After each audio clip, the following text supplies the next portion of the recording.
14h34. Comment ça va à 14h34? Ça va? Est-ce qu'il y en a qui commencent un petit peu à piquer du nez? Je regarde sur le pasteur aussi, il s'est mis au fond. Moi, je me mettais souvent au fond quand j'étais en classe. J'étais grand, et puis des fois, je me laissais l'après-midi m'en aller après un bon repas. Bienvenue à celles et ceux qui nous rejoignent. Comme on n'était pas très nombreux, je reconnais ceux qui étaient là ce matin et qui reviennent cet après-midi. Vous allez être doublement décorés. Et puis certains n'ont pas pu nous rejoindre ce matin, mais vous êtes là cet après-midi. C'est le dessert. C'est le dessert. Et d'après le pasteur Kingston, ça s'est bien passé de l'autre côté. Il était en Chine ce matin et il est revenu en Île-de-France. C'est bien, vous avez la même conférence en 2 langues au même moment. C'est magnifique. Je vous rappelle à la sortie les livres. Voilà, c'est pas un musée. Hein. On peut ouvrir, prendre, se servir et prendre un livre, même plusieurs livres avec vous. Vous avez, c'est toujours possible, qui est la suite de Quitter la plage. Le premier livre que j'ai écrit en 2013, c'est Quitter la plage. On est appelé à quitter nos plages, à prendre nos filets, comme Pierre, Jacques et Jean, et partir dans les eaux profondes, que ce soit de Saint-Denis dans le 9-3 ou que ce soit au Mozambique, d'aller là où Dieu nous appelle à jeter nos filets. Et le deuxième livre, la suite, c'est toujours possible, et c'est toujours possible de l'obtenir aussi. Et évidemment, ce livre qui a été édité par la WEC, avec des sujets de prière pour les peuples qui n'ont toujours pas accès à l'Évangile. Je ne sais pas si vous pensez pas que c'est pas normal que nous, on a eu l'Évangile depuis tant d'années et que encore aujourd'hui, 2000 ans après que Jésus a dit « Allez par tout le monde », il y a encore des peuples qui n'ont même pas Jean 3,16 dans leur langue. Nous, on a plusieurs versions de la Bible. On a la français courant. Vous avez quoi, votre Bible? Qu'est-ce que tu as comme version de la Bible? La Bible du semeur. Est-ce qu'on a autre chose? BDS. Est-ce qu'on a autre chose? BDS, c'est nouveau pour moi. Le Sauveur. Le Sauveur, c'est très bien. Mais le Sauveur, c'est mieux que le semeur. Tu savais ça? Que le Sauveur est mieux que le semeur. Je plaisante. La semeur, elle est bien. Est-ce qu'il y a une autre version? Ou est-ce que toute l'Église tourne autour du semeur? La Louis II, c'est une bonne Bible ça, la Louis II, et il paraît qu'elle est révisée même. Est-ce qu'il y en a une autre version ici? La Colombe, il y en a qui la lisent? La Colombe, il y a aussi la Second 21, c'est celle que je lis, que nous lisons tous les deux, Yuki et moi, tous les matins, la Second 21. Et dire qu'il y a des gens qui n'ont même pas Jean 3,16 dans la langue de leur cœur, la langue de la langue maternelle. Et nous, on est là avec toutes nos Bibles, toutes nos versions. Et je pense que cette année et l'année prochaine, il y aura encore une nouvelle version de la Bible en français. J'ai presque envie de dire, j'espère qu'il n'y a personne qui travaille pour une maison d'édition en France, mais j'ai envie de dire, stop.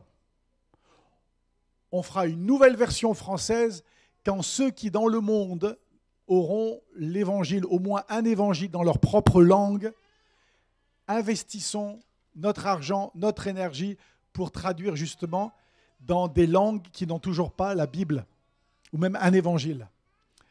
Et s'il y a une mission qui a besoin d'être soutenue, c'est la mission La Wycliffe. Ça vous dit quelque chose? L'une des plus grandes missions au monde, La Wycliffe. C'est eux qui traduisent la Bible dans toutes les langues. Si vous aviez trop d'argent, ça peut arriver, des gens qui disent « Mince, on a plus d'argent que prévu cette année, donnez à La Wycliffe ». Je ne vous dis même pas de donner à la WEC, notre mission. Donnez à la Wycliffe. Parce que c'est des gens inconnus qui sont au fin fond du Burkina Faso, de la Chine, de l'Inde ou d'ailleurs, qui essayent de traduire la parole de Dieu dans la langue du cœur de ce peuple. La Wycliffe, du nom du célèbre réformateur protestant anglais. Wycliffe. Vous avez donc les 2 livres là-bas. Et puis... pour ceux qui aiment la bonne musique, de la louange, mais qui détonne, si vous pensiez qu'Hillsong c'est bien, vous êtes passé à côté. Et je vous le dis, hein, Hillsong c'est bien, mais alors là, ça c'est de la dynamique. C'est pas parce que c'est mon frère et sa femme qui font le CD avec des dizaines, des centaines d'enfants dans le nord de la France. Viens avec moi, c'est le premier CD qui est un double CD. Et vous avez tout ça à la sortie aussi. Tu es grand, louange, live, pareil, 2 CD. 2 fois 2, ça fait combien? Bon, voilà, on a fait les mêmes écoles. 2 fois 2, ça fait 4. 4 CD. Et puis vous en achetez un, vous avez le deuxième gratuit. C'est pas mal ça. Ouais. Et ben ça, c'est une bonne nouvelle. Et c'est à la sortie, et ça fait du bien. Quand les enfants ils écoutent ça, ils n'écouteront que ça. Ils sont addicts ensuite à de bons chants, de louanges. Et tout ça, c'est à la sortie. On va vous remettre, juste avant le partage de tout à l'heure en petit groupe, Yuki et moi, on va vous remettre la lettre de nouvelles de notre mission, la WEC. Ça s'appelle Transmission. Ça sort tous les 2 mois avec des sujets de prière et puis des témoignages, des reportages de ce que Dieu fait au travers de la WEC dans différentes parties du monde. Et on va vous remettre notre carte, petite carte. C'est un signé, un garde-page que vous pouvez mettre dans votre Bible. Et puis de temps en temps, vous prierez pour nous, si vous voulez bien. Et on va vous remettre ça. Que vous le vouliez ou non, vous l'aurez. On va même vérifier les sacs à la sortie pour être sûr que vous avez la lettre de nouvelles de la WEC, transmission. Pour ceux qui s'intéressent à la mission, j'espère que c'est le cas de tout le monde, hein, tous les fins du mois, sur YouTube, vous pouvez venir en direct si vous voulez, en Alsace, mais tous les fins du mois, nous avons ce qu'on appelle Amis en mission. C'est que dans notre studio de la WEC, près de Mulhouse, on invite une personne ou un couple qui est parti en mission quelque part ou qui y est encore aujourd'hui. Et ça, il suffit simplement de nous demander le lien où vous allez sur YouTube WEC France. WEC, c'est W-E-C. Pensez au WC, mettez un E au milieu. Ça peut vous aider. W-E-C France sur YouTube. Et vous verrez, tous les derniers dimanches de chaque mois, à 16 h, on a un invité, une aventurière ou un aventurier de la foi. Et l'autre jour, on avait Lydie Wolf qui sert Dieu comme infirmière avec la WEC au Burundi. Voilà. Et dans 15 jours, on aura un couple qui a travaillé au Burkina Faso, un Gallois et une Alsacienne qui ont servi là-bas en Afrique de l'Ouest. Ce sont nos invités dans 15 jours. Vous pouvez les voir en direct sur YouTube. Donc c'est le dernier dimanche de chaque mois, donc le 31 juillet pour le mois de juillet. Ça vous va? C'est bien?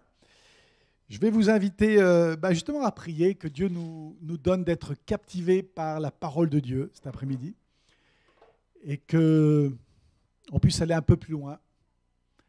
C'est le dernier jour, c'est la dernière rencontre et qu'on puisse prendre des décisions. C'est les décisions qui changent nos vies. Ce n'est pas l'ambiance d'une réunion, ce sont les décisions qu'on prend dans une réunion. Alors je prie que, ambiance ou pas ambiance, on n'est pas venu pour l'ambiance. On est venu pour prendre des décisions avec Dieu, pour aller plus loin avec lui. Seigneur, on te remercie pour l'occasion que tu nous donnes de nouveau de nous réunir autour de ta parole. Pas autour d'un thème, avant tout, pas autour d'une mission, pas autour d'un événement, mais autour de ta parole. Seigneur, c'est ta parole qui nous a touchés. Et Seigneur, c'est toujours ta parole, cette Bible que notre frère Maurice a donnée dans les rues de Saint-Denis pendant 43 ans, toutes les semaines pendant 43 ans, à vendre, à donner la parole de Dieu, à la distribuer, des prospectus, même à le remettre à Jean-Luc Mélenchon il y a quelques années. Seigneur, merci pour le témoignage de Maurice. Merci pour la Bible. C'est la Bible qui change le monde. Comme le disait Victor Hugo, une Bible par foyer en France. Cet auteur français qui nous encourageait à ce que dans chaque foyer de France, il y ait la parole de Dieu. Une Bible par foyer, un évangile par cabane, disait Victor Hugo. Eh bien, que la vision de cet homme, qui n'était peut-être pas converti, devienne notre vision. Que nous puissions distribuer la Bible, l'évangile, à travers la France. C'est on te prie pour les 23% de Français qui ont la Bible. Seulement 1% la lisent. Seigneur, que tu touches ceux qui ont la Bible, et qu'ils ne la lisent pas, qu'ils l'ouvrent et qu'ils découvrent la lettre d'amour de Dieu pour les hommes. C'est ça la Bible. La lettre d'amour.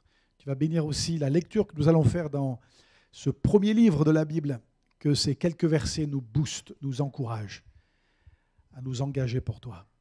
Bénis aussi nos frères et sœurs du culte de rassemblement sinophone.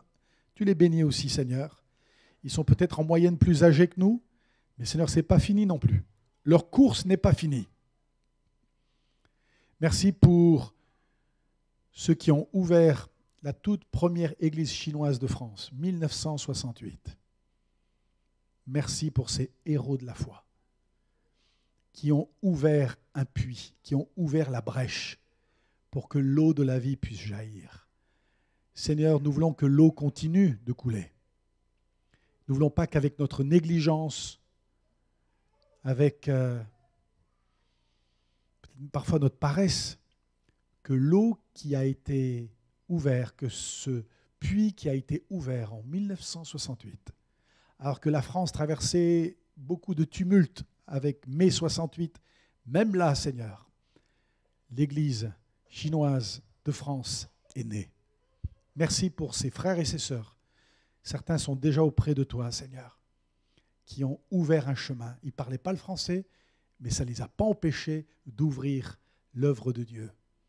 Merci, Seigneur, pour ces exemples de foi, au nom de Jésus. Amen. Amen. Eh bien, ce n'est pas compliqué à trouver le passage biblique. C'est le premier livre de la Bible. Alors, je vous invite à ouvrir vos Bibles.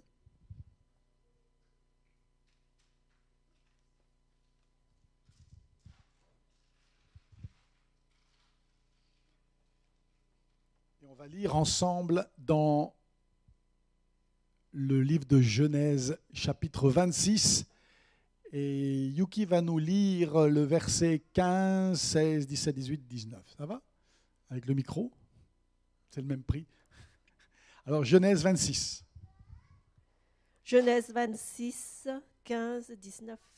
Ils comblèrent tous les puits que les serviteurs de son père Abraham avaient creusés du vivant de ce dernier en les remplissant de terre. Alors Abimélec dit à Isaac, « Va, quitte ce pays, car tu es devenu beaucoup plus puissant que nous. » Isaac partit et alla dresser son camp dans la vallée de Guérar, où il s'établit. Il s'installa et fit déboucher les puits qu'on avait creusés du temps de son père Abraham, et que les Philistins avaient comblés après la mort d'Abraham. Et il leur donna les mêmes noms que son père. En creusant dans la vallée, les serviteurs d'Isaac découvrirent une source d'eau vive.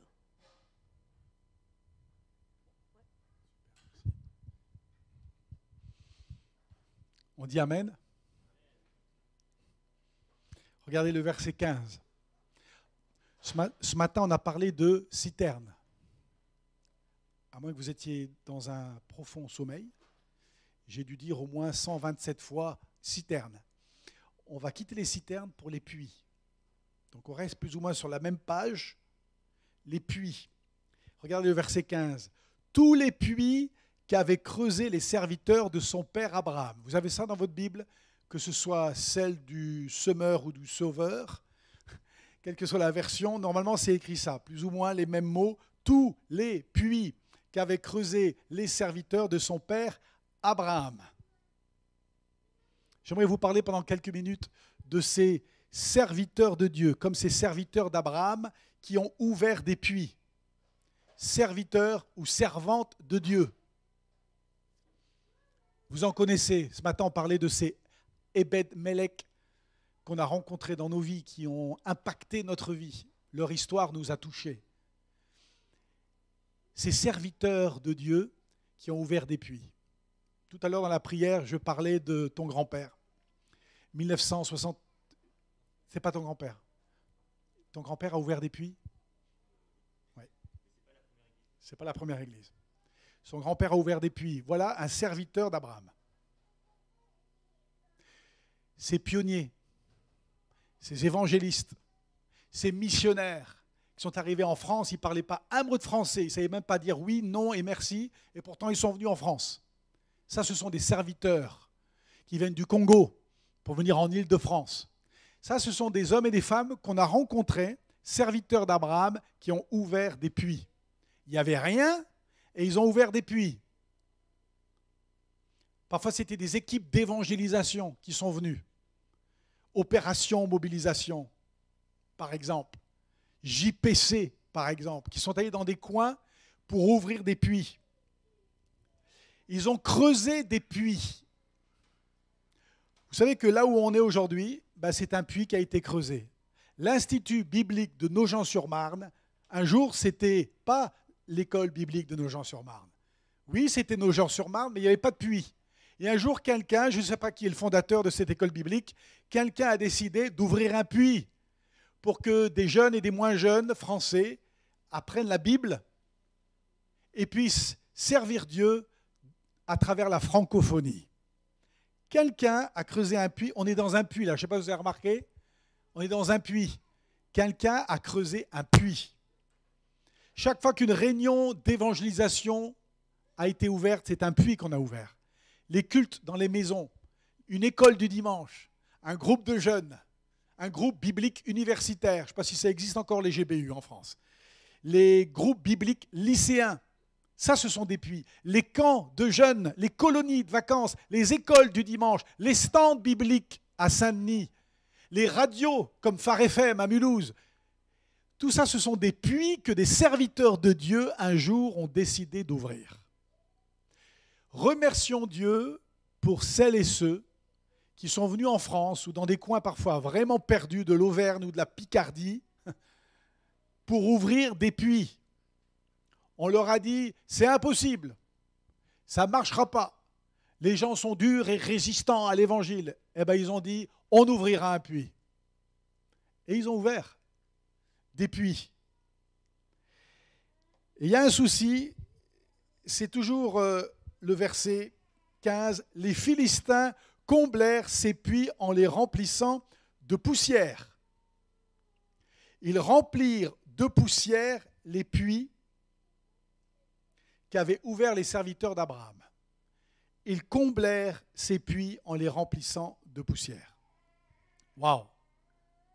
Quand Isaac, la génération d'après, a commencé à devenir prospère, il commençait à avoir beaucoup de troupeaux, très nombreux, qu'est-ce que les Philistins ont décidé? Ils ont tué personne. Facile. Ils ont dit la meilleure stratégie pour faire fuir Isaac, sa famille, ses troupeaux, c'est simplement de recouvrir les puits de poussière. Stratégie de guerre qui a très bien marché.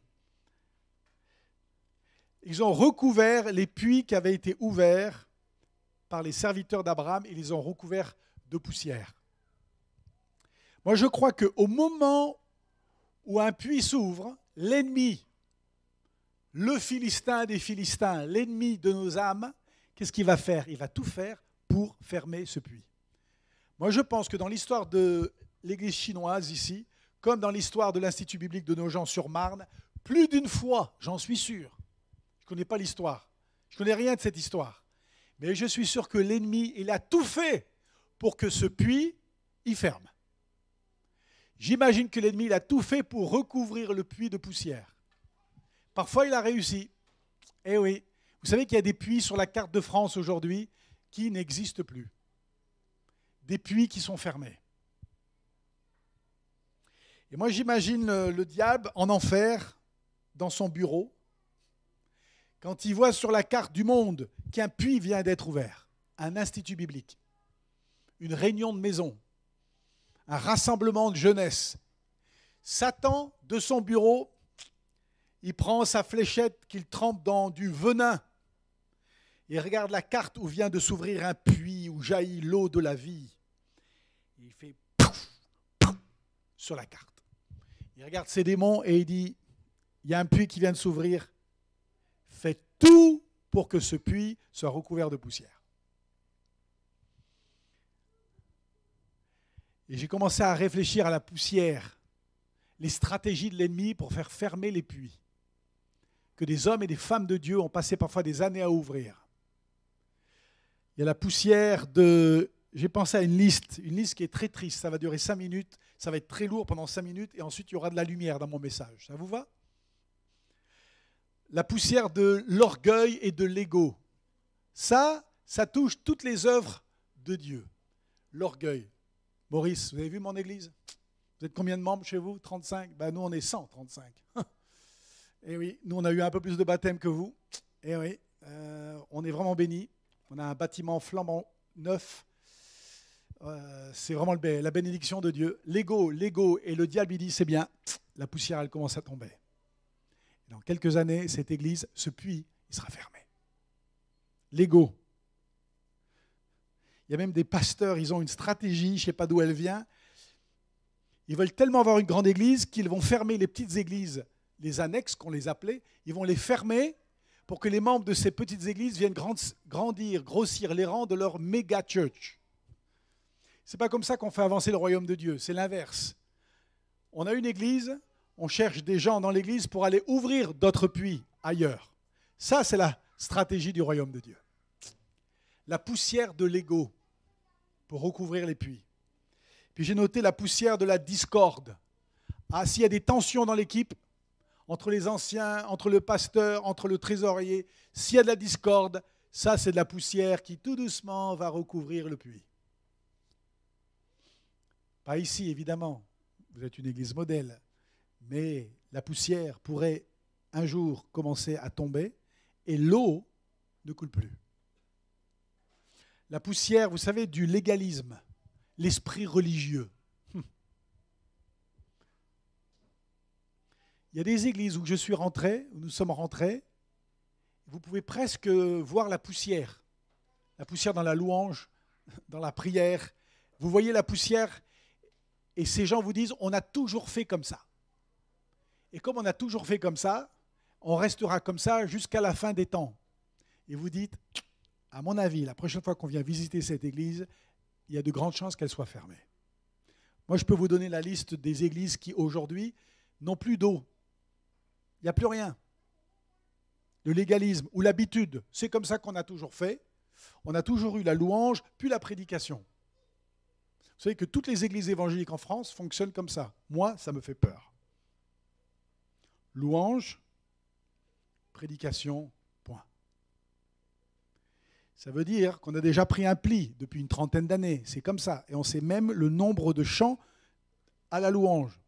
Je ne dis pas qu'il ne faut pas le faire. Mais là où c'est un problème, c'est quand on ne veut pas faire autrement. Le problème, ce n'est pas ce qu'on fait. Le problème, c'est quand on dit on ne peut pas faire autrement. Qui a dit qu'on ne peut pas faire autrement? Et le culte sera à telle heure, il sera de cette façon-là, on aura ces chants-là, on n'aura que ces instruments-là, et vous dites « Ah, je vois déjà la poussière. » Eux ne le voient pas, mais moi je vois déjà la poussière qui commence à tomber. La poussière de l'habitude peut fermer des puits. Il y a aussi la poussière, vous savez, d'un évangile du bien-être. C'est un évangile centré sur moi et plus sur la croix. Écoutez juste si ça vous... Même si c'est vieillot, écoutez sur YouTube des prédications des années 50. Juste le contenu, la forme, elle change. Évidemment, le monde évolue. La forme doit changer. Mais le message ne doit pas changer. Et vous écoutez, le contenu des messages est centré sur Jésus et sur la croix. Aujourd'hui, c'est centré sur moi. Ma bénédiction, mon bonheur, mon plaisir, mes bénédictions. Et quand on commence à avoir un évangile du bien-être, où la repentance n'existe plus, parce que c'est un mot qui dérange, tout doucement, le puits qu'on a ouvert va se fermer. Moi, je prie que jamais cette église ne soit recouverte de poussière. C'est le fondateur de l'armée du salut, que nous connaissons tous, l'armée du salut, qui aide les SDF en France, mais qui est un grand mouvement d'évangélisation qui a plus de 150 ans, qui est né à Londres, en Angleterre. Et le fondateur William Booth, le révérend William Booth, il a dit ceci. Il a dit le plus grand danger du XXe siècle. Lui, il parlait déjà au XIXe siècle. Il voyait déjà le XXe siècle. Il disait le plus grand danger du XXe siècle sera une religion sans Saint-Esprit, des chrétiens sans Christ, le pardon sans repentance, le salut sans nouvelle naissance, la politique sans Dieu et un ciel sans enfer. J'ai dit il avait raison, le prophète William Booth.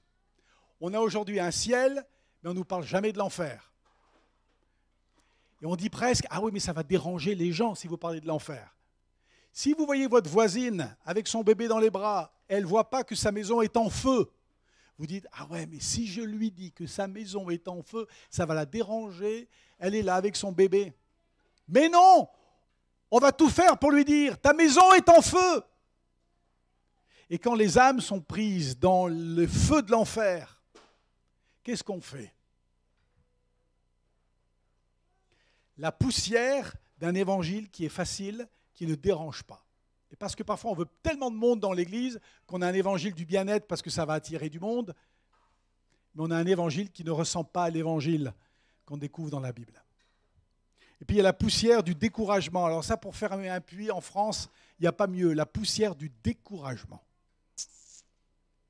Ah, on n'est pas nombreux au culte, hein?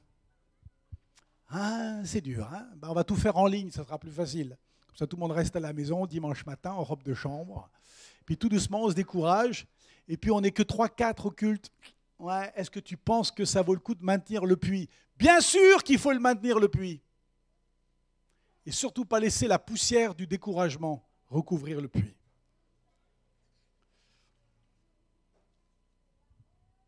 Il est dit au verset 18, heureusement qu'il y a le verset 18.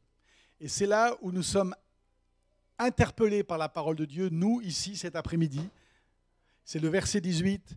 Isaac creusa de nouveau les puits d'eau. Waouh! Vous savez, j'aurais pu finir avec le verset d'avant. Et j'aurais dit, bon, il est 15 heures, il fait chaud, c'est pas facile de se concentrer à 15 heures quand on a mangé une bonne pizza. On va peut-être arrêter ici, on va se faire des petits groupes. Puis on va parler de tous ces puits qui sont fermés par la poussière que le diable a envoyée. Là, l'ambiance, elle est plombée. Mais il faut le constat avant. Le constat, il fait mal. Le constat, c'est qu'il y a des puits qui n'existent plus. Il y a des églises qui n'ouvrent plus leurs portes depuis longtemps. Il est dit, heureusement qu'il y a le verset 18, Isaac creusa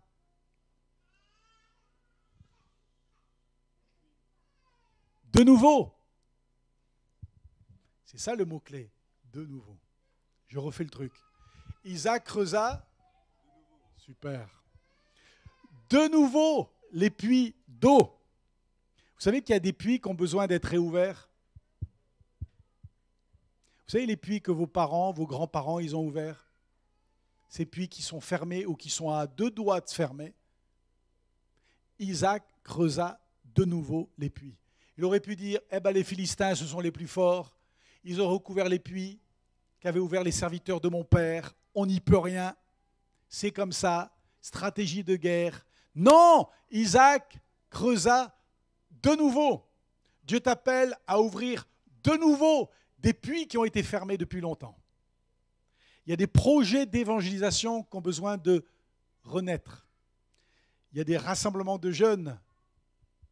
Il y a des flash mobs, comme on a vu il y a 10 ans, qui ont besoin peut-être de renaître, peut-être pas sous la même forme, mais de sortir. C'est quoi en fait qui nous intéresse? Ce n'est pas le flash mob, c'est qu'il y a des jeunes dans les rues qui ne sont pas dans une église. Ils sont devant un centre commercial. C'est ça qu'il faut retenir. Depuis quand on a eu autant de jeunes dans les rues devant un centre commercial pour célébrer Jésus en plein air comme ça? Depuis quand? Peut-être qu'on a assisté à un puits qui est fermé aujourd'hui. Qui va réouvrir tous ces puits qui se sont fermés? Pourquoi se sont-ils fermés? Elle vient d'où la poussière qui a recouvert ces puits? Le flash mob, c'était la grande mode il y a 10 ans, 15 ans, dans les centres commerciaux. Tout d'un coup, les gens, les passants, les commerçants, ils disent « Oh, tout d'un coup, il y a un gars qui joue de la trompette en descendant l'escalator, et puis tu en as un autre qui commence à chanter de l'autre côté, sur un autre balcon. Tu dis « Waouh !» Puis tu en as un qui sort du McDo et qui commence à jouer de la flûte, tu ne comprends rien. Puis après, tu te retournes, tu vois qu'en fait, tout le monde est coordonné, c'est un flash mob. Et les gens, ils sont un peu « Waouh !» agréablement surpris. Et ensuite, qu'est-ce que font les jeunes? Parce que si pour faire un flash mob et rentrer au McDo, on a perdu son temps. La balle, elle reste dans notre camp. Pour que la balle elle passe de l'autre côté du filet, il faut aller parler à ces gens dans le magasin. leur dire, vous savez pourquoi on a cette joie de vivre, madame? Ça vous a surpris, hein, de voir une clarinette tout d'un coup sortir du McDo? Nous sommes des chrétiens, on aime Jésus, et Jésus vous aime, madame. Ça, c'est un puits. Sortir et chanter l'évangile. Des puits qui se sont fermés. Isaac a réouvert des puits. Dieu veut se servir de toi pour réouvrir des puits qui se sont recouverts de poussière.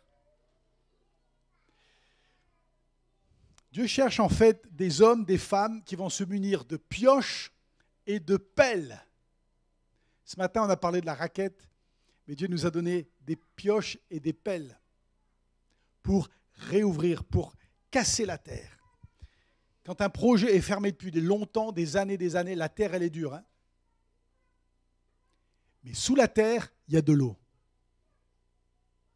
L'eau était toujours là, mais recouverte de terre. Dieu veut prendre ta pioche, ta pelle, pour creuser, comme Isaac, et chercher l'eau qui est dans ce puits. Amen. Je prie que Dieu nous ouvre les yeux. Je vais sauter 2-3 feuilles parce que je vois que l'heure elle tourne et j'aimerais vraiment zoomer sur l'essentiel. Dieu cherche des hommes et des femmes qui vont prendre la pioche et la pelle pour réouvrir les puits que les ennemis de Jésus ont fermés. On peut regarder les albums à photos et dire « Ah, tu te souviens? Ah, l'église, hein 1977. Ah, regarde, on avait des pattes d'EF à l'époque. Tu te rends compte? Ah, regarde les coupes de cheveux qu'on avait à l'époque, hein, en 77. Ah ouais, ça c'est... Puis on tourne les pages d'un vieil album en noir et blanc. Où on le voit différemment, cet album, et on dit, regarde, il y avait un puits. Tu te souviens? Tous les baptêmes qu'on avait. Et puis là, les conversions, c'était des conversions. Les gens, ils savaient qu'ils étaient perdus, ils savaient qu'ils avaient besoin de Jésus. Et ça tient la route. La preuve, ces gens qui sont baptisés sont encore dans la foi aujourd'hui. Tu te souviens? Tous ces puits qu'on avait ouverts.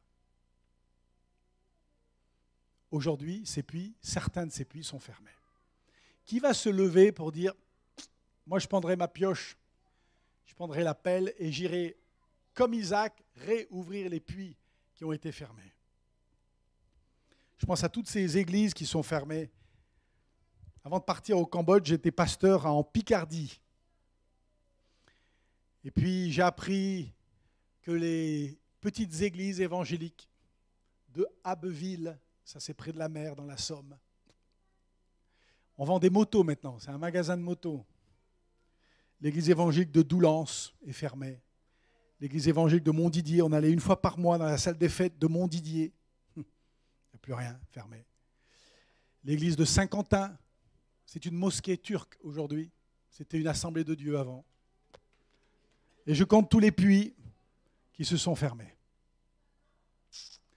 On nous parle des églises qu'on a ouvertes. Une église évangélique par 10 jours en France. C'est bien, hein? Tous les 10 jours, une nouvelle église. Tous les 10 jours. Mais on ne nous parle pas de ces églises qu'on a fermées. Et Dieu cherche des hommes et des femmes qui vont réouvrir les puits qui ont été fermés. Isaac creusa de nouveau les puits qu'on avait creusés à l'époque de son père Abraham et que les Philistins avaient comblés après la mort d'Abraham. J'aime bien ces 3 mots. Creusa de nouveau. Alors il ne s'agit pas seulement de réouvrir des puits, mais il s'agit parfois aussi d'ouvrir là où il n'y a jamais eu de puits. C'est l'un et l'autre. De dire, ok, il y a eu un puits ici, donc il y a encore de l'eau. Il y a encore de l'eau là-dessous. Allez, Christian, viens m'aider avec ta pioche. Il y a encore de l'eau là-dessous. Il y a encore de l'eau là-dessous. Ça, c'est des puits qu'on a fermés. Et puis là, il n'y a jamais eu un puits, mais il y a quand même de l'eau qui coule. Il n'y a jamais eu un puits. Il n'y a pas un groupe d'évangélisation qui est allé dans ce quartier, de l'histoire de ce quartier. Il n'y a personne qui a ouvert un groupe de maisons dans ce quartier ou dans ce village. Mais il y a de l'eau.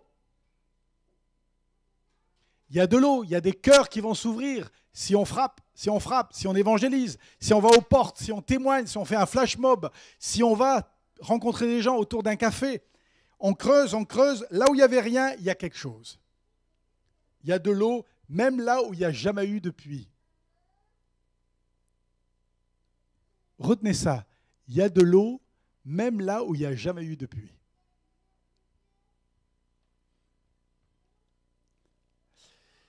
Il n'y a pas longtemps, j'ai acheté l'annuaire des Assemblées de Dieu. J'étais pasteur dans les églises de Pentecôte à l'époque, donc j'ai acheté l'annuaire des Assemblées de Dieu pour savoir un peu qui fait quoi en France. Et puis j'étais intrigué de savoir ce qui se passe dans le département de la Creuse. Je ne sais pas si vous vous réveillez le matin et vous dites, tiens, c'est où la Creuse? Qu'est-ce qui se passe en Creuse? Déjà avec un nom pareil, la Creuse. Tu vois, la Côte d'Or, c'est quand même mieux. Eux, ils ont gagné le titre de la Côte d'Or dans le 21. Mais dans le 23, département 23, c'est la Creuse. Et j'ai regardé l'annuaire et j'ai cherché numéro 23. 01, vous savez ce que c'est le 01? On l'apprend tous à l'école, c'est département de... Le 02, presque pareil, c'est l'Aisne. Et puis 03, c'est l'Allier. Et on continue comme ça, hein, jusqu'à 102 ou 103, avec l'île de la Réunion qui s'est rattachée et les autres îles. Mais le 23, c'est la Creuse, dans le centre de la France. Et j'ai regardé, et j'ai dit, c'est pas possible. Dans la ville de Guéret, je crois, la préfecture de la Creuse, il y a un pasteur, Michel Schulz. Michel Schulz. Quand j'ai vu son nom, j'ai dit, ah, Michel. Michel, qui était jeune pasteur à Clermont-Ferrand, quand j'étais petit. Je dis, Michel. Lui, il n'est pas parti très loin, il n'est pas parti au Kazakhstan, il est allé un peu plus loin, dans la Creuse. Donc de Clermont-Ferrand à Guéret, c'est pas loin. Mais il est tout seul dans la Creuse. J'ai dit, oui, il y a peut-être d'autres églises évangéliques, à mon avis, pas beaucoup plus. Et j'ai dit, waouh. Il est dans la Creuse et il creuse. J'ai dit, qui va rejoindre Michel Schulz à creuser dans la Creuse? Et je peux vous dire, quand j'ai regardé la vidéo, j'ai tapé Michel Schulz, Assemblée de Dieu de Guéret dans la Creuse. Je peux vous dire, l'auditoire, ce n'est pas MLK à Créteil. Hein. Ah non. Ah non, ce n'est pas la porte ouverte avec 2300 membres. Hein. C'est Guéret dans la Creuse. Mais il y a un puits. Et il y a un homme de Dieu, un Isaac, qui s'appelle Michel Schulz, qui doit être à la retraite maintenant, et qui a toujours sa pioche et sa pelle, et il frappe. Qui va rejoindre Michel Schulz dans la Creuse? Et si Dieu nous disait, tu sais, tout à l'heure, vers midi, tu t'es levé. Seigneur, il dit, si tu as oublié, j'ai les photos, t'inquiète pas. Il dit, tu t'es levé à midi. Ouais, je me suis levé, ouais. Et tu t'es levé parce que tu étais prêt à partir n'importe où pour Jésus. Oui, c'est ça, j'ai oublié. Bon, il y a déjà quand même un petit bout de temps. Je me suis levé pour aller n'importe où Dieu m'enverrait. Est-ce que tu es prêt à dire, Seigneur, tu m'envoies n'importe où, que ce soit au Kazakhstan ou dans la Creuse?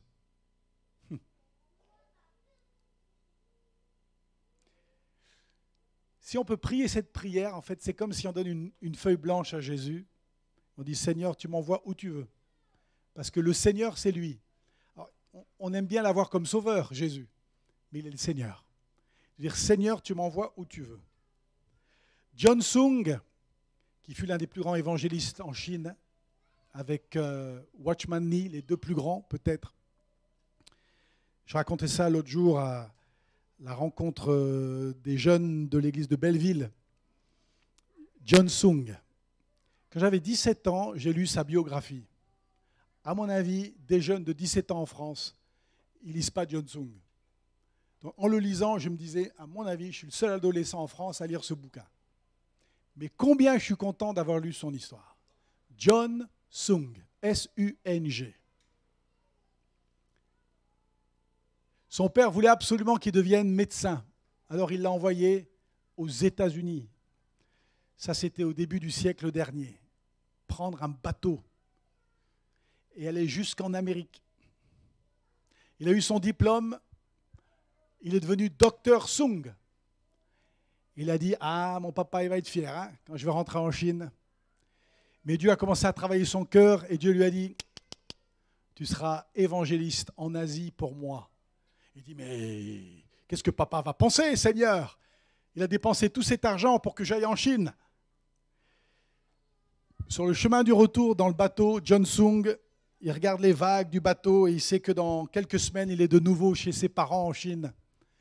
Et il a pris son diplôme de médecin et il l'a déchiré et il l'a jeté au vent. Un fou, moi j'aime les fous, un fou. Je ne dis pas que tous on doit jeter notre diplôme, mais c'est l'esprit de ce gars qui a dit, Seigneur, tu feras de moi ce que tu veux. Il est rentré en Chine. Ah là, son père n'était pas content. Mais son père avec un grand P l'était. Soit on fait plaisir à notre père avec un P minuscule, ou soit on fait plaisir à notre Père céleste. Et il y en a qui passent toute leur vie à faire plaisir à leur père terrestre. Et ils passent à côté de ce que Dieu voulait pour eux. Et John Sung est arrivé en Chine, il a dit, papa, je ne serai pas médecin, je n'ai aucune preuve, je n'ai plus de diplôme. Je vais être évangéliste en Chine. Et il y a longtemps, j'étais l'an 2000 en Malaisie, je prêchais à travers la Malaisie. Et j'entendais parler de ce John Sung qui était venu en Malaisie. Et l'église où je me trouvais, un soir, je me rappelle, le pasteur m'a dit, c'est ici qu'est venu John Sung, c'est lui qui nous a annoncé le message de l'évangile. Il est venu de la Chine jusqu'à la Malaisie. Peut-être qu'il a traversé le Cambodge pour venir en Malaisie. Cet homme est mort très jeune, mais en peu de temps, il a permis à des milliers et des milliers de Chinois, d'Asiatiques, de rencontrer Jésus. Amen. Il est dit, les serviteurs d'Isaac, verset 19, creusèrent encore et trouvèrent un puits d'eau vive. Est-ce que tu es prêt à dire, Seigneur, comme on l'a dit ce matin, Seigneur, donne-moi une citerne, Seigneur, donne-moi un puits. Peut-être que Dieu a mis un projet sur ton cœur et tu dis, ouais, mais ça ne ressemble pas du tout à une église évangélique. C'est pas grave. C'est pas grave, c'est un puits. Dieu t'a donné sur le cœur un puits. Il t'a donné des pioches, des pelles, un puits. En décembre 2014, ma femme a décidé d'aller ouvrir des puits. Vous étiez où en décembre 2014 ? En décembre 2014, Yuki travaillait dans la région parisienne. J'allais dire, comme le film, vous savez, la vie est un long fleuve tranquille. Et puis, elle a décidé d'aller ouvrir des puits. Tu veux venir ? On peut l'applaudir, s'il vous plaît. Un peu plus fort. Merci.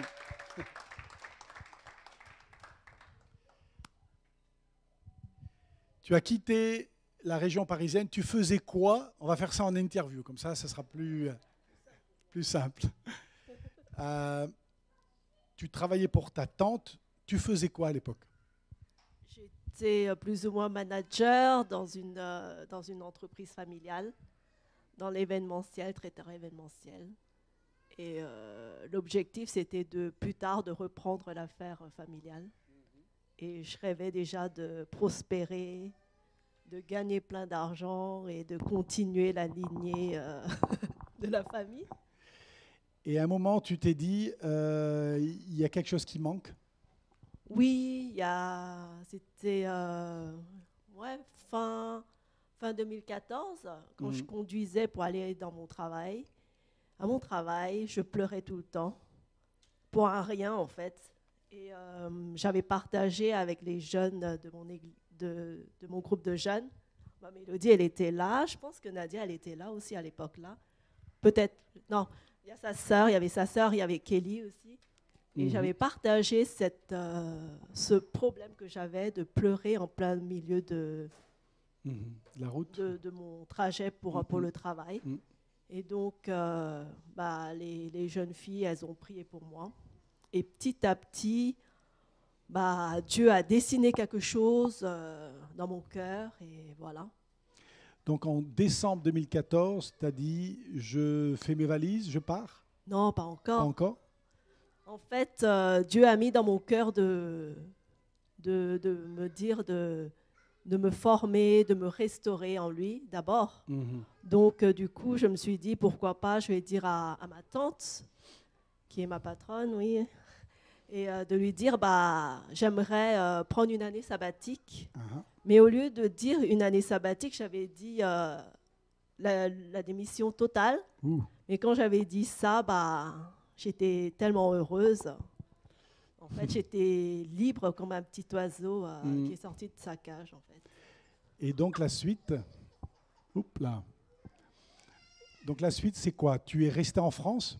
Non, donc j'ai prié, j'ai pris du temps à prier pour savoir dans quelle formation je devais faire. Et j'avais besoin de retourner à la source, Mm. de me reconcentrer avec Dieu, de retrouver ma vie avec le Seigneur. Donc du coup, je suis partie avec Jeunesse en mission Ah oui, où ça? pour Hawaï, Ah. pour être restaurée. Oui, moi je fais des choses, Tu vas très loin. voilà, pour une restauration de mon âme et aussi surtout connaître qui je suis vraiment, mon identité en Christ. Parce que comme je suis née dans une famille chrétienne, il y avait beaucoup de choses qui ont été instaurées et j'ai perdu cette relation avec le Seigneur, Mm. même si je servais beaucoup à l'église. Je faisais tout. Donc tu étais à l'école de disciples de Jeunesse en mission à Hawaï, dans le Pacifique. Oui. Et à ce moment-là, tu es parti faire un stage pratique, c'est ça? Oui, c'est 3 mois de formation de disciples et ensuite 3 mois pratiques. Mm.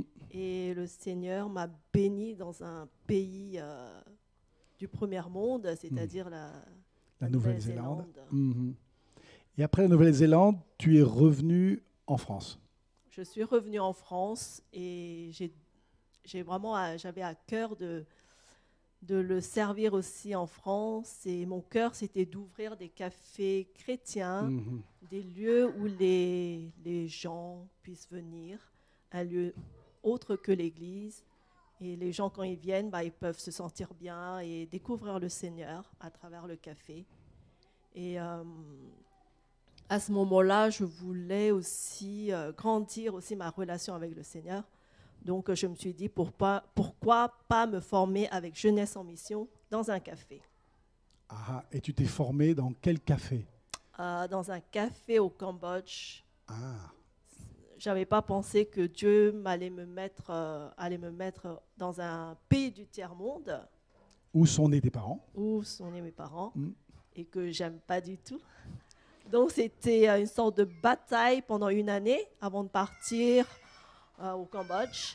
Mais Dieu me donnait tout le temps Mm. Cambodge. Donc, je lui ai dit, OK Seigneur, pourquoi pas, seulement pour 3 mois.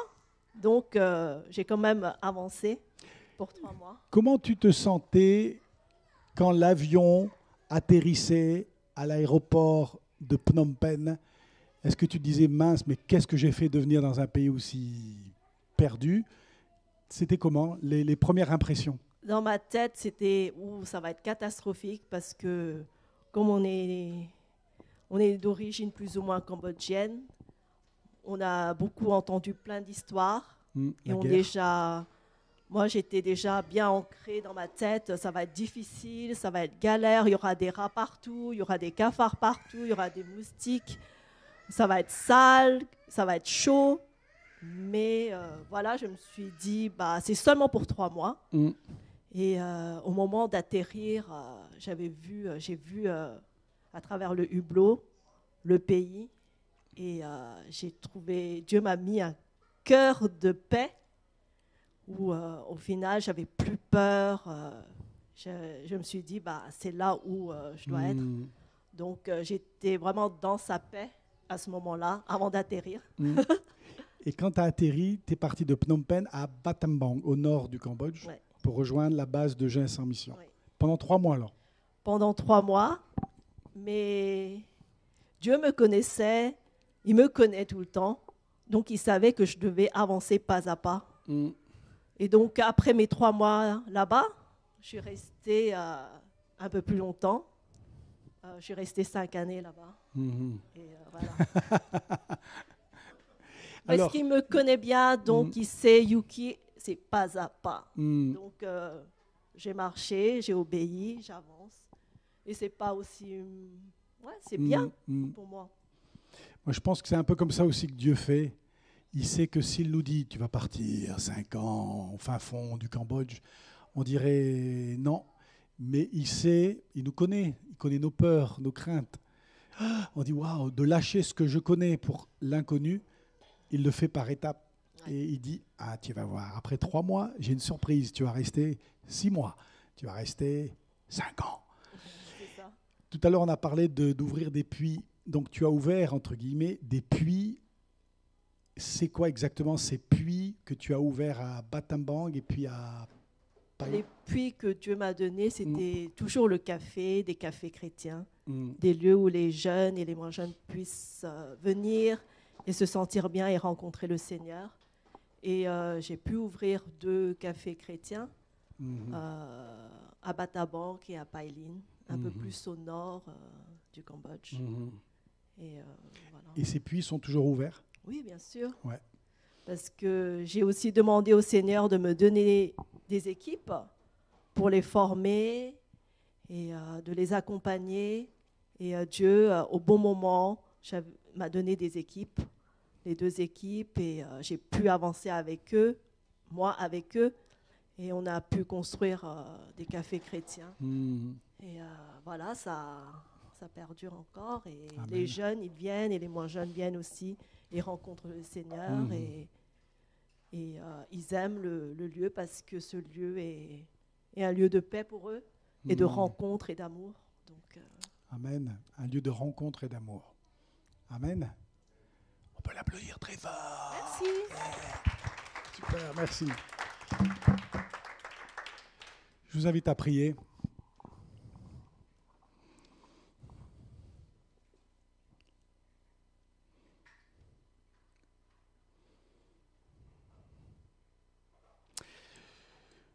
Je sens que dans mon cœur qu'il y en a certains qui voient tous les jours la pioche qu'ils ont mis un jour sur une étagère.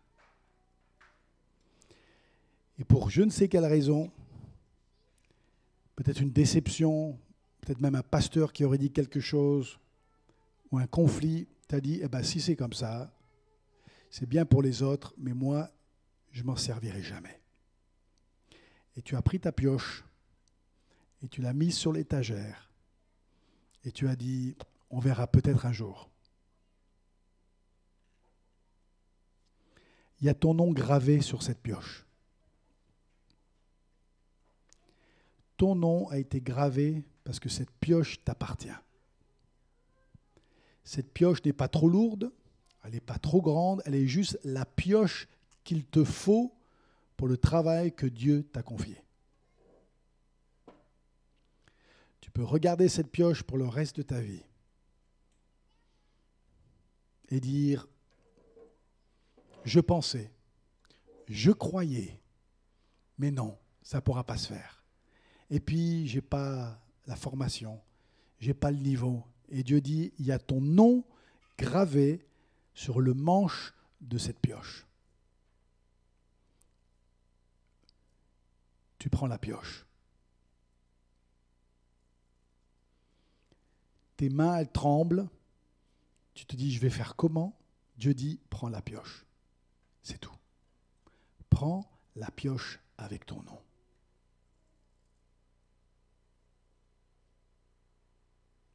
Quand tu auras pris la pioche, quand tu auras dit, Seigneur, oui, je reprends les outils. Merci pour les talents, les dons que tu m'as donnés, les pioches, la pioche que j'ai.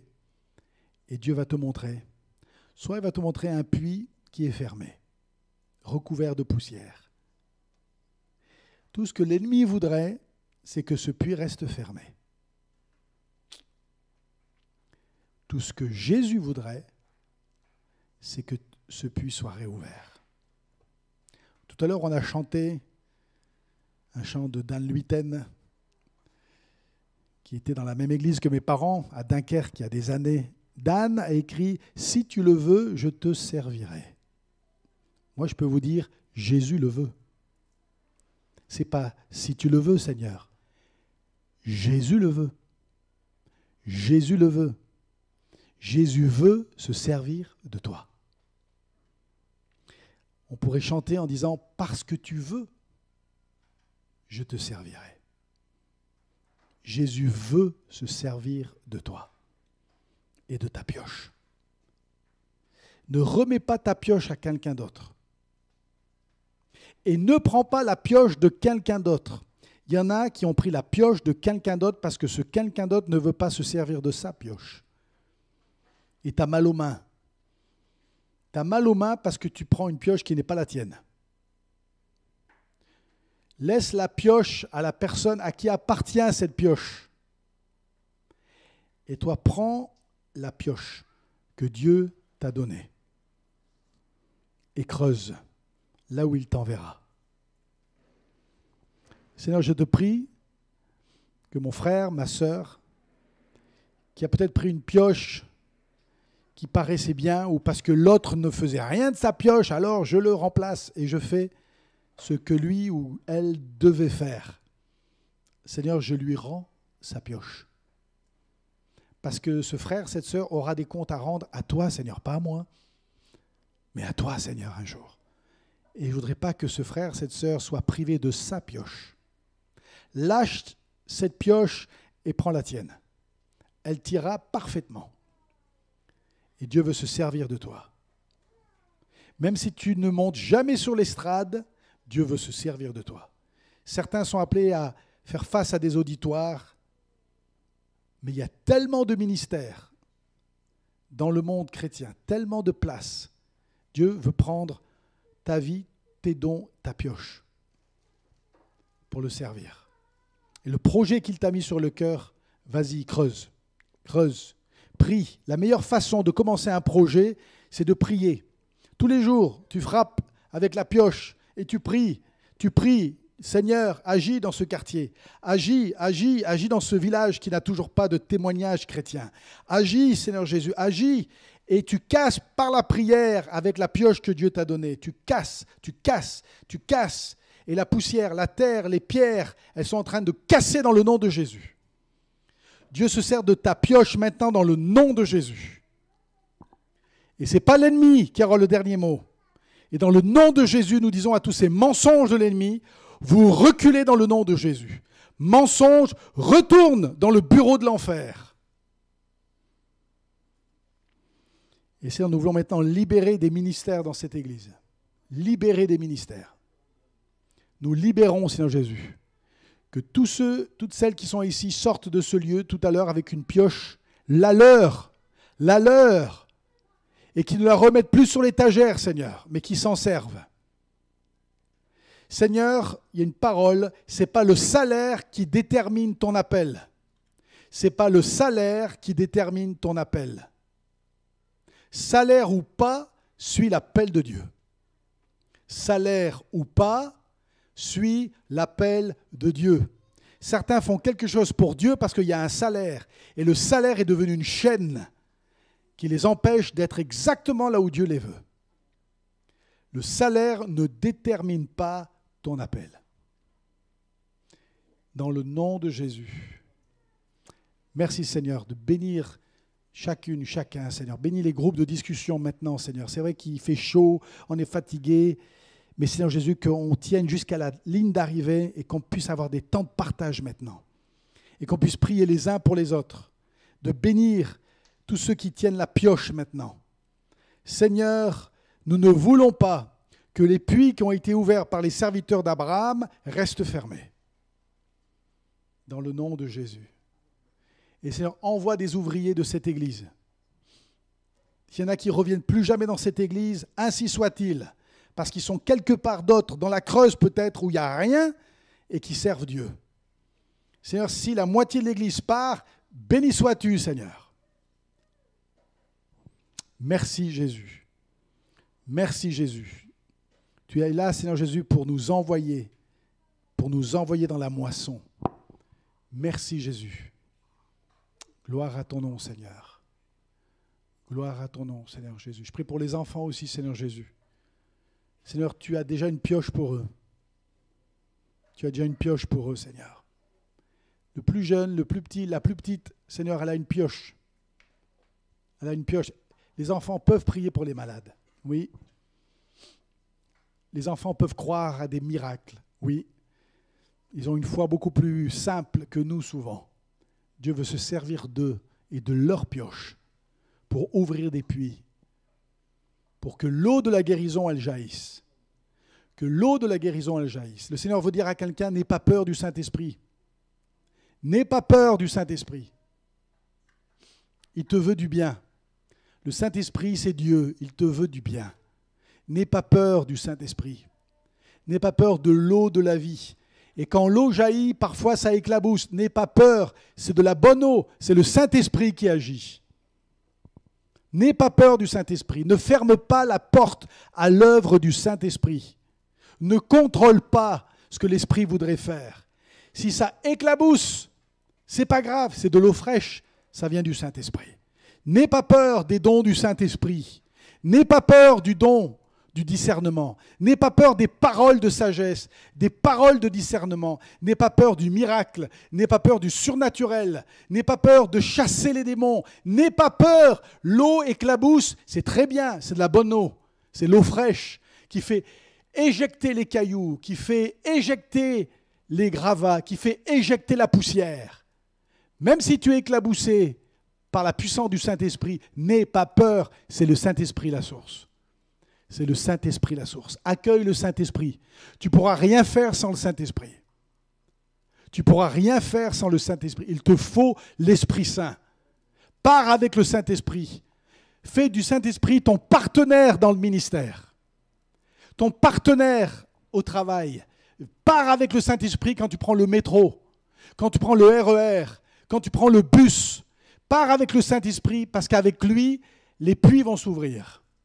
Les puits vont s'ouvrir dans le nom de Jésus. Dans le nom de Jésus. Esprit Saint, viens toucher mes frères et mes sœurs. Que nous puissions t'accueillir. Que nous puissions t'accueillir, Seigneur Jésus. Accueille le Saint-Esprit, ton partenaire. Ton partenaire. Sans le Saint-Esprit, on est sec. Sans le Saint-Esprit, on n'a que des programmes d'église. On fait tourner une machine. Ce n'est pas une machine qu'on fait tourner. Nous sommes le corps de Christ, vivant. Vivant. On a besoin de son esprit. Merci Seigneur Jésus. Merci Esprit Saint de nous remplir. De nous remplir Seigneur Jésus. Merci Seigneur. J'ai à cœur de te prier pour le pasteur Michel Schulz. Seigneur Jésus, nous le bénissons là-bas dans la Creuse. Dans la Creuse, c'est peut-être plus facile au Cambodge ou en Malaisie que la Creuse. Bénis ce frère Seigneur. Soutiens-le Jésus. Quand il est prêt à abandonner, affermis-le, Seigneur Jésus. Et quand nous passerons nos vacances en Auvergne, ou dans des coins perdus de l'Ardèche ou de l'Aveyron, où il n'y a pas d'église, qu'on puisse témoigner de toi, parler de Jésus, apporter ta parole. Et je voudrais juste terminer en vous montrant le petit évangile ici que j'ai dans la main. Les gens qui me disent, tu fais comment pour témoigner? On a tous nos méthodes, ce qui nous convient. Il y a des clés qui marchent. Le frère Maurice, il donnait des Bibles sur le marché à Saint-Denis. D'autres faisaient des plage stations sur les plages de France. D'autres faisaient... Il y a plein de choses à faire. Attendez pas plage station pour témoigner de Jésus. Faites-le tous les jours. J'achète souvent des petits évangiles. L'évangile de Marc, c'est le plus court. Je préfère Marc que Matthieu. Vous ne le direz pas à Matthieu. Hein. Mais je préfère Marc que Matthieu parce que Matthieu, il y a, vous vous souvenez, verset 1, chapitre 1. Tous les prénoms et des noms, ça défile jusqu'au verset 18. Et des fois, les gens disent oh là là. Alors, je donne, pas Matthieu, je donne Marc. Et j'essaie de le donner autant que je peux. Et je le donne souvent après avoir dit le trésor que je vais leur donner. J'ai dit, vous savez, mademoiselle, vous travaillez ici dans ce restaurant, merci, on a très bien mangé, c'était excellent. J'aimerais vous faire un petit cadeau. Pour moi, c'est de l'or en barre. Donc, ce n'est pas juste un petit bouquin que je vous donne. C'est ce livre qui a changé ma vie. Je le lis tous les jours. Tous les jours, depuis que je sais lire, je lis ce livre. Et c'est facile à lire. C'est le livre d'ailleurs le plus traduit au monde. Et plus vous montez le niveau, ils sont presque là à le prendre de vos mains, parce que c'est pas juste du papier que je vous donne. Et ce livre, il a 2000 ans. Eh oui, il a 2000 ans. Et je vais vous l'offrir avec un petit pourboire, pas trop parce que je suis écossais, je ne peux pas donner trop non plus, mais je vous donne un pourboire et un petit évangile. Je fais ça partout. Et les gens, vous savez quoi? Ils le prennent. Et quand, à la fin de la journée, je dis, waouh, j'ai donné ça à la boulangère, j'ai donné ça au contrôleur, ou je ne sais pas. Hier, on avait 40 minutes entre nos deux trains à Strasbourg. Bon, on est sortis. Oui, on a acheté des pretzels. Pretzels, on dit. Spécialité de l'Alsace. Et puis, on a vu 2 mendiants. Et oui, même en France, il y a des mendiants. Il y en avait 2 à la rue piétonne, là, à la sortie de la gare. Puis, Yuki avait dans son sac 2 copies. J'ai dit, avant de reprendre le train, pour venir ici, on va donner nos 2 copies. Et j'ai donné une petite pièce. C'est ça la stratégie. J'ai donné une petite pièce. Comme ça, il dit, wow, il est gentil et généreux. Bon, il va voir à quel point j'étais généreux quand il verra dans son chapeau. Mais j'ai donné quelques pièces. Et j'ai dit, écoutez, j'ai quelque chose d'autre à vous donner. Et je dis, monsieur, ça c'est pour vous. Ça va vous faire du bien. C'est la parole de Dieu. C'est un trésor, surtout ne le perdez jamais. Oh, il a dit, ben merci. Il a tenu ça avec tellement de révérence. Et puis il y en avait un deuxième. Et puis Yuki lui a remis. Il lui a dit, Jésus vous aime, monsieur. Un homme paumé qui fait la manche sur la route. Un homme paumé. Et il a dit, oh, merci. J'ai dit, vous savez, ce n'est pas la religion, c'est Jésus. Ce n'est pas pareil. Il a dit, je sais. Je me demande si quelqu'un est déjà passé par là. Il a dit, je sais. Ce n'est pas la religion, c'est Jésus. Et je lui ai remis. Vous savez, le drame d'une conférence comme celle-là qui se finit maintenant, le drame, c'est quoi? C'est qu'on a passé un bon moment, on a pris une photo, on a fait connaissance, c'est sympa, et on va retourner chez nous, où on ira à une autre conférence, où on ira au culte demain matin, et entre maintenant et le culte, on va rencontrer des gens qui n'ont jamais touché un évangile de leur vie. Alors on a été à une conférence, c'est bien, mais la balle est restée dans notre camp du cours de tennis. Je vous invite, qui veut cet évangile, pour le remettre avant demain 10h. Hello, voilà Christian. Avant demain 10h. Allez dans une librairie chrétienne, faites l'effort. Tout se joue entre maintenant et demain. De dire, je vais contacter la CLC, il y a une librairie chrétienne, je commande en ligne, et vous en achetez. Moi, j'en achète 15, 20 à la fois, comme ça, et j'ai mon petit paquet. Et puis, vous les avez avec vous, ou dans la voiture, au péage, à la serveuse, et vous le donnez. Personnellement, je cherche souvent un point de contact, un point d'intérêt. Vous vous souvenez, Jésus avec la Samaritaine, c'était quoi le point d'intérêt? Le puits de Jacob. Cherchez un point d'intérêt. C'est ma façon de témoigner. Je cherche. L'autre jour, on était en Provence. On a acheté des olives dans un village perdu de Provence. Magnifique, du côté de Gap, là-bas. Puis il y avait 2 gars qui ressemblaient à Bob Marley qui vendaient des olives. J'ai dit, Bob Marley qui vend des olives en Provence. Ok, on va y arriver à comprendre. Ils étaient là. Et il avait un t-shirt très sympa. Il vient de la Martinique, donc pas loin de la Jamaïque. Et il vendait ses olives. Et puis il était là, on dirait qu'il avait le reggae dans les jambes. Et il vendait ses olives, mais des olives. Trouver des olives aussi bonnes que ça, je ne sais pas. Et on en achète 100 grammes, et j'ai dit, oh là là, elles sont tellement bonnes, on pouvait les goûter. 200, 300, on a acheté plein d'olives, puis je vois son t-shirt, c'est écrit « Lion of Judah ». Alors je lui ai dit, vous savez c'est qui le lion de Juda? Il m'a dit, ah, c'est l'empereur d'Éthiopie. Je dis, ah bon? Parce que Bob Marley, il était ami avec l'empereur ou un grand homme d'Éthiopie à l'époque. Et j'ai dit, ok, mais le premier lion de Juda, c'était qui? Alors il ramasse ses olives, il dit, le premier, il dit, c'est le Christ. J'ai dit, bingo, vous avez trouvé, c'est le Christ. Et j'ai dit, le Christ, il vous aime. le lion de Juda, si vous avez le lion de Juda, pas l'empereur d'Éthiopie qui est mort il y a 50 ans, mais si vous avez le lion de Juda, Jésus, avec vous, tout ira bien. Il dit, ah ouais, ah ouais, ah ouais. Qu'est-ce que j'ai fait? J'ai trouvé un t-shirt. C'est comme si Jésus dit, le t-shirt, tu l'as vu? Il parle de moi. Les gens qui portent des croix, dites-le. Ah, vous êtes chrétien? Vous avez une croix? Ça veut dire quoi pour vous, la croix? L'autre jour, on cherchait un matelas. Je termine avec mon histoire de matelas. On cherchait un matelas, parce que le matelas qu'on nous a prêté, il m'a abîmé le dos. Alors on cherche un matelas. Et on est là à Mulhouse, on cherche un matelas et on voit un magasin. Et on rentre, aucun client. Et le gars, il essaye de vendre ses matelas. Et puis on fait le tour, et puis il me dit, vous êtes du coin? On a dit, oh, ça fait 1 an qu'on habite en Alsace. Avant, on habitait loin, on a fait de l'humanitaire. Ah ouais, de l'humanitaire en Asie. Wow, ils aiment bien ça, les Français. Le mot humanitaire, c'est la porte d'entrée.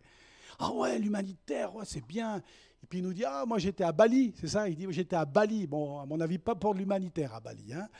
Il dit, ah, j'étais à Bali, c'est super, les cocotiers, c'est beau, les Indonésiens, ils sont vraiment sympathiques, et on parle. Et il avait presque oublié de nous vendre ses matelas. Et on passe de matelas en matelas, il dit, essayez, alors j'essaye sur le côté, comme ça, le matelas, je dis, ouais, pas mal, pas mal. Puis je vois les prix, j'ai dit, oh là là, pas mal du tout. Hein. Je dis, wow, on ira à Conforama, plutôt. Et j'essaye. Et puis ça parle, en fait, il voulait parler, plutôt que, on dirait presque plutôt que vendre ses matelas. Et puis, je lui dis, vous savez, on a fait de l'humanitaire, mais on a aussi partagé la bonne nouvelle, l'évangile, la foi, parce que c'est ça qui compte vraiment. Il dit, ah oui, la foi, le spirituel, ça, ils aiment bien les gens, le spirituel. J'ai dit, vous savez, la foi, c'est quoi la foi? Et j'ai cherché le point de contact, le matelas. J'ai dit, vous savez, le lit, là, le sommier et le matelas, quand je me suis allongé, là, je n'ai pas dit, oh là là, est-ce que ça va tenir? Est-ce que le matelas va me tenir ou est-ce que le lit va s'écrouler? J'ai dit non, j'ai fait confiance au matelas et au sommier.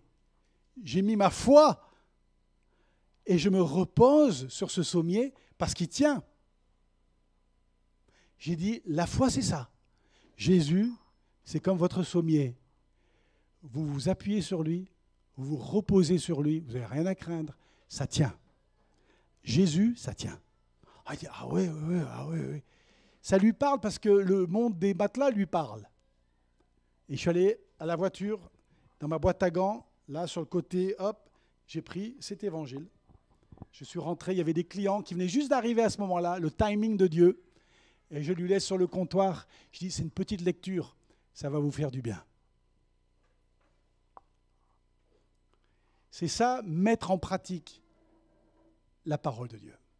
C'est ça. Et je sais que beaucoup vous le faites aussi, continuez à le faire. Témoignez. Le drame, c'est qu'il y a des gens employés avec nous dans la même entreprise qui ne savent jamais, qui n'ont jamais su qu'on appartient à Jésus. Ça, pour moi, c'est le pire drame de l'histoire, c'est qu'il y a des gens qui nous côtoient, qui ne savent pas que nous appartenons à Jésus. Ça, c'est le pire drame de l'histoire. Que vos voisins, vos collègues de travail, que la personne en face de vous dans le métro, vous rentrez dans le métro, vous dites, je ne toucherai pas à mon smartphone aujourd'hui. Ouh là là, est-ce que mon cœur va continuer à battre? Déjà. Est-ce que quand j'utilise plus mon smartphone, mon cœur continue à battre? Ça, je ne peux pas vous le dire. Hein. Il y a des gens, en général, ils sont nés avec le smartphone. Ils sont sortis du ventre de leur mère comme ça. Mais vous posez votre smartphone si vous êtes addict, j'espère que personne ne l'est, mais si vous êtes addict lundi matin dans le bus, tout le monde fait ça, je fais comme eux. Eh ben non, chrétien, on est à contre-courant. Vous posez votre smartphone, vous dites, Seigneur, donne-moi l'occasion de parler à quelqu'un de toi. Mon puits, ma citerne, c'est le RER aujourd'hui. Et vous parlez, et vous témoignez. Et vous avez vos munitions avec vous. Vous avez les évangiles avec vous. Ou un tract, ou une petite carte. Connaître-dieu.com. Je ne sais pas, quelque chose qui vous convient. Vous l'avez avec vous. Et vous leur parlez de Jésus. Amen. Amen. Surtout, faites-le. C'est comme ça que la France va être changée. J'ai lu hier dans, je ne sais plus quelle revue, 23% des Français ont la Bible. Ça veut dire qu'il y a des gens qui ont fait du bon boulot, comme une Bible par foyer. 23%, presque un quart des Français, ont la parole de Dieu. C'est formidable, hein? Eh bien, il faut continuer, tant qu'on a le droit de le faire. 24%, 25%, 30%, 50%. Amen. Et pour ceux qui nous regardent derrière l'écran la semaine prochaine, vous qui êtes en avance, retour vers le futur, nous vous disons, faites pareil, prenez des évangiles et semez la parole de Dieu. Victor Hugo a dit, ensemencez les villes d'évangiles, une Bible par cabane. Ce n'est pas Jules Marcel Nicole qui a dit ça, c'est Victor Hugo. Ensemencer la France, les villages de France, par l'évangile, une Bible par cabane. Victor Hugo, celui qui a écrit Les Misérables, il a dit cette phrase formidable. Alors qu'on puisse écouter ce qu'il nous dit là, longtemps après. Ensemencez, vous les chrétiens, ensemencez votre pays d'évangile, une Bible par cabane. Amen. Amen. On va partir en petits groupes. C'est notre dernière ligne droite. C'est maintenant le digestif. Après le dessert, le digestif, il n'est pas alcoolisé, c'est un digestif particulier qu'on va faire ensemble en petits groupes. Vous êtes toujours là? Amen. Elliot? I-O, c'est ce que ça veut dire? C'est ma femme qui me l'a dit, donc je veux montrer que je sais maintenant. I, ça veut dire inside. O, ça veut dire out, c'est ça? Inside, Maurice, ça veut dire à l'intérieur. Ce qui est à l'intérieur doit sortir. S'il n'y a que le I, on a perdu notre temps, les amis. S'il n'y a que le I, j'espère que vous passez du I au O. Amen. Amen, Christian. Bien prier pour nous, Christian. Lui, il a quelque chose de Dieu sur lui, je peux vous le dire. Il y a quelque chose de Dieu sur lui. Je l'ai vu tout de suite en arrivant. Ce matin, j'ai dit, ce gars-là, Dieu va se servir de toi, mon frère. Amen. Avec ta pioche. Et peu importe ce que les autres peuvent dire, ce n'est pas ce que les autres disent qui compte, c'est ce que Jésus dit. Et tu as une pioche. Et Dieu va s'en servir de cette pioche. Ça va faire du dégât dans le camp de l'ennemi. Ça va faire du dégât dans le camp de l'ennemi, la pioche que Dieu te donne. Amen. Et vas-y, ouvre des puits, des nouveaux puits. Amen. Amen. Tu veux prier pour nous? Oui. Merci.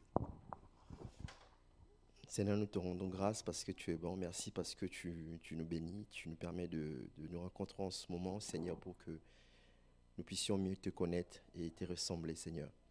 Nous te remercions, Père éternel, pour tes serviteurs que tu nous mets à disposition, Père éternel, pour nous montrer encore le chemin, Seigneur, oui. Parce que l'objectif, c'est de te ressembler, Seigneur, d'être à ton image. Père, que tout ce que nous apprenons à ces lieux, Seigneur, que nous puissions nous servir de cela pour encore remplir ta moisson, Père éternel. Nous te remettons, Seigneur, la suite de notre programme entre tes mains et que tu ouvres encore nos cœurs par le Saint-Esprit, qui lui nous permet de nous dévoiler, de nous permettre encore de nous donner des outils, tout un chacun pour marcher, Seigneur, pour aller moissonner, Père éternel, pour toi. Nous t'avons ainsi prié dans le nom de Jésus-Christ, nous t'avons ainsi dit Amen. Merci, Christian. Bougez pas, Elliot va chercher son fils. Hein? Oui, Ethan, j'allais dire presque le pasteur Ethan. Qui sait? Hein, qui sait? En 2040. Est-ce que vous voyez dans les enfants ce que Dieu pourrait faire d'eux? C'est ça. Ethan va venir et va vous remettre en main propre la lettre de la WEC. On applaudit Ethan qui vient jusqu'ici. Ethan, mon partenaire. Oui, ça fait des années qu'on travaille ensemble. Ça fait combien d'années? Ça fait au moins 30 ans qu'on est ensemble. Hein, par Mont et par Vaux. Regarde, tu vois le journal? Tu vas en donner un à tout le monde. Si quelqu'un hésite, tu forces la main et tu donnes. Vas-y. Est-ce que quelqu'un veut m'aider à remettre le signet à tout le monde? Est-ce qu'il y en a un autre qui veut venir? Viens m'aider. Ouais, super. Voilà, le journal, il est gratuit. Vous pouvez le recevoir gratuitement tous les 2 mois. Et vous avez un petit signet pour mettre dans votre Bible. Voilà, tout le monde. Et si quelqu'un veut donner de l'argent, tu dis non, c'est gratuit. Voilà, un chacun. Vous connaissez ce chant? Oui, prends tout, Seigneur, prends mon corps et prends mon âme, règne sur mon cœur. Oui, prends tout, Seigneur. Oui, prends tout, Seigneur. Prends mon corps et prends mon âme, règne sur mon cœur. On le chante jusqu'à ce qu'il n'y ait plus de signets qui tournent. Oui, prends tout, Seigneur. Oui, prends tout, Seigneur. Prends mon corps et prends mon âme. Prends mon corps et prends mon âme, règne sur mon cœur. Encore une strophe pour les derniers signés. Oui, prends tout, Seigneur.